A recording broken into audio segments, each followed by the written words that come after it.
بسم الله الرحمن الرحيم والصلاة والسلام عليك يا سيدي يا رسول الله. فيديو النهاردة هعمل فيه صينية السمك المكريل بالطريقة اللي أنا معتمداها بعمل بيها على طول.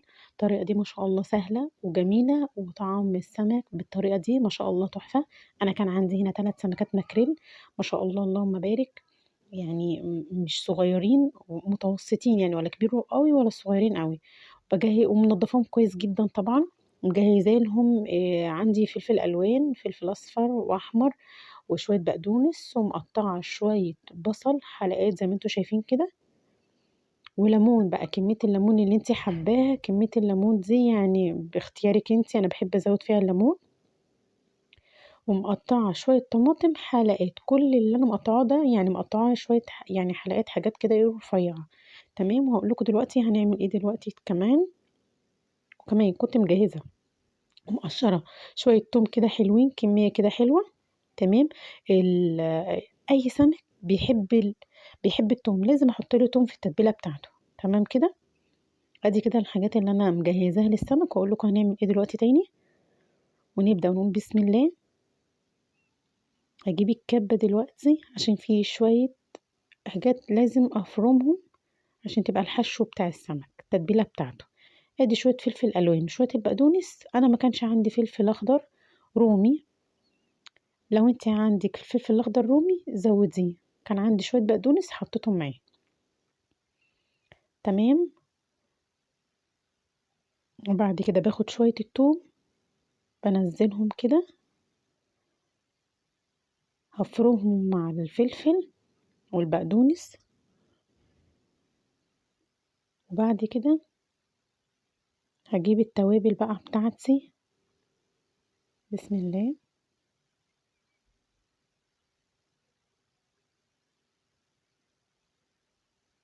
فلفل ومكعب مرق وبابريكا وكمون وكزبره ما بحطش في التتبيله دي فلفل اسود خالص. تمام. ولو عندك تتبيلة السمك حطيها مع الخلط ده واضربيهم كويس قوي في الكبة. وادي شوية الملح الابيض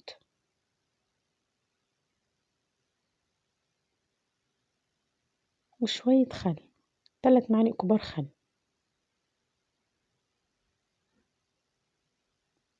وبعد كده بسم الله هفرمهم كويس قوي في الكبة.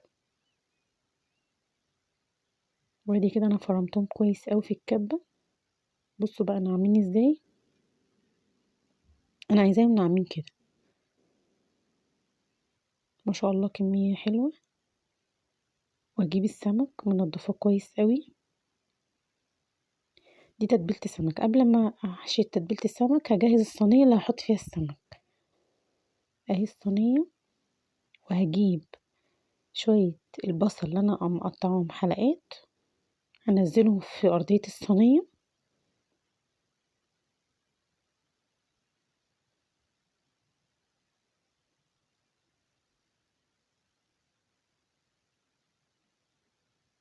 نزلت كده شوية البصل. وبعد كده هنزل شوية الطماطم اللي انا مقطعهم حلقات برضو مع البصل كده. تمام. حلو اوي كده. واعصر عليه مش يعني ليمون.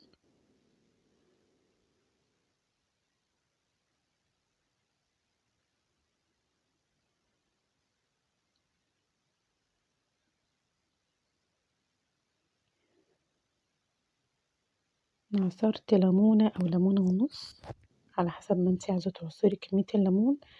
السمك يا بنات بيحب التوم والليمون. اعصري كمية الليمون اللي انتي عاوزاها وشوية التوم الحلوين دول مع الفرم لازم تحشي بيهم.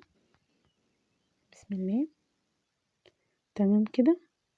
انا حطيت في الخلطة بتاعتي اللي انا ضربتهم في الكبة شوية ملح شوية كمون البهارات بتاعتي والملح والكزبرة. حطيت في أرضية الصينية على الطماطم والبصل شوية ملح وشوية كمون بتوعي. وهقلبهم كده تقليبة حلوة، يعني حاجة بسيطة كده، قلبتهم مع بعض عشان يندمجوا مع بعض. وهفرد الحاجات دي كلها تحت البصل، تحت السمك، البصلة والطماطم. تمام كده. وهجيب بقى السمك، بسم الله، هجيب سكينة وافتح كده السمك من الجناب، بسم الله، بحيث ان انا وانا بعبي فيها وبحشيها التتبيلة بتدخل وتندمج كده في السمكة، تبقى طعمها فيها التتبيلة. بقطعها كده 3 شرط كده من الجنب، كل سمكية بسم الله 3 شرط كده من الجنب،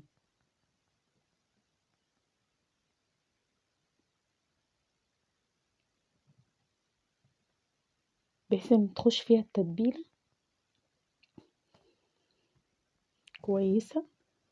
تمام. واقطعها كده بسم الله.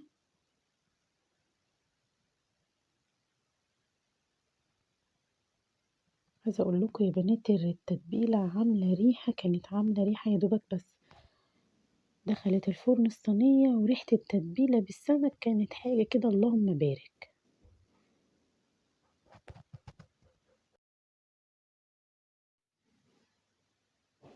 تمام كده. ودي اخر سمكة، ايوه كده.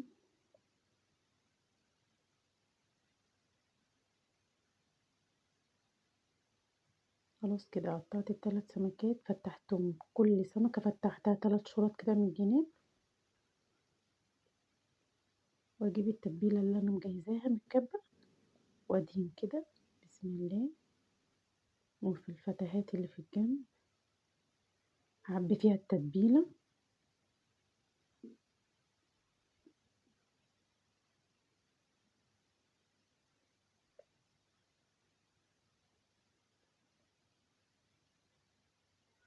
حاجة كده اللهم بارك. عايزة اقول لكم الطريقة دي ما شاء الله انا بعملها من زمان، بيديها طعم حاجة كده اللهم بارك، طعمها بيبقى حلو جدا.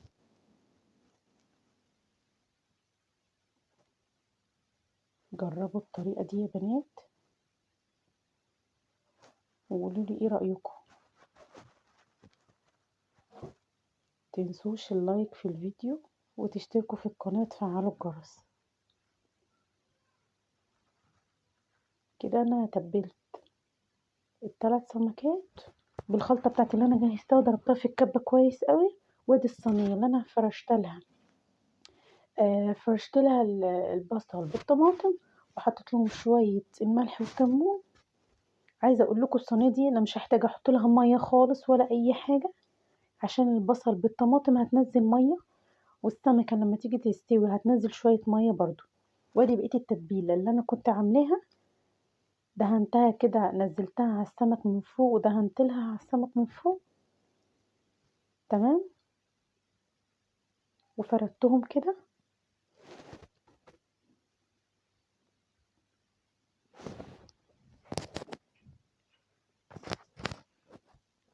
كده نزلت بقية التتبيلة كلها في الصينية. وعندي شوية ليمون كنت مقطعاهم،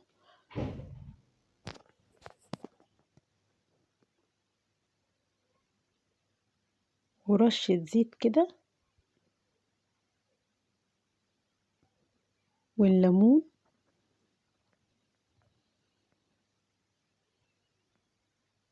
كنت مولعة على الفرن تسخن عقبال ما ارص الصينية. وادي شرايح الليمون، انا عصرت شوية في التتبيلة وحطيت شوية خل في الخلط، وبقية الليمون انا بحب افرده كده ايه احطه على السمك، بحيث يستوي كده مع الليمون ويبقى طعمه حلو. حاجة كده ما شاء الله.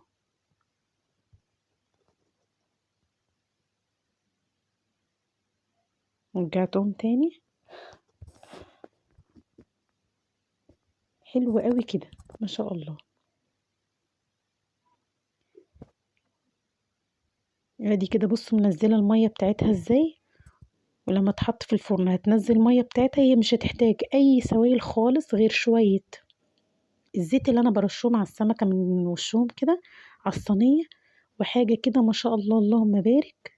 وكنت مولعه الفرن تسخن وادخل فيها الصينيه.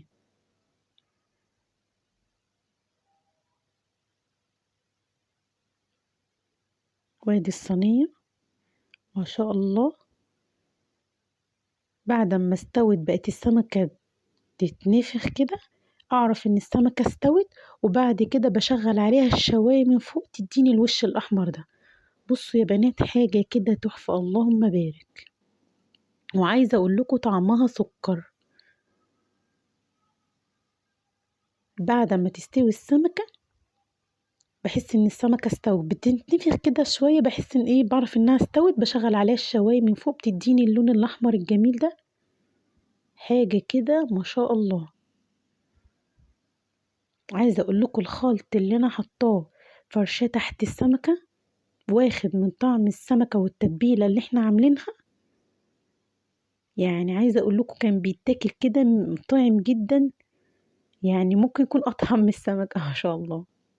وادي كده ما شاء الله السمكه. بسم الله كان سخن جدا طبعا. حاجه كده والف هنا ان شاء الله. جربوا الطريقه وقولولي. ما تنسوش تشتركوا في القناه وتفعلوا الجرس عشان توصلكوا كل الفيديوهات الجديده. والف هنا.